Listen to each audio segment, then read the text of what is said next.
Hello mga partner, shoutout sa lahat ng mga merchandiser. Shoutout din sa mga kupol na supervisor. Share ko lang ang aking nalalaman regarding sa merchandising.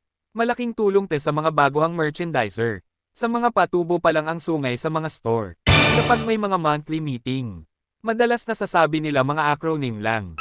Kaya share ko lang kung ano ibig sabihin ng AIDA. Ang unang letra ay A.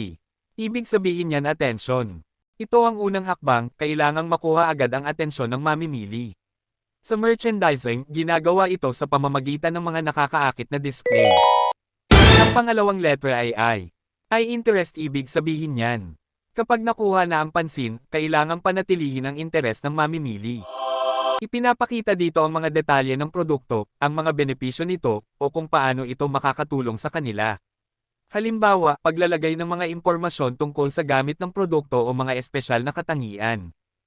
Ang ikatlo letter D, desire, or pagnanasa. Dito, pinapalakas ang pagnanasa ng mamimili na makuha ang produkto.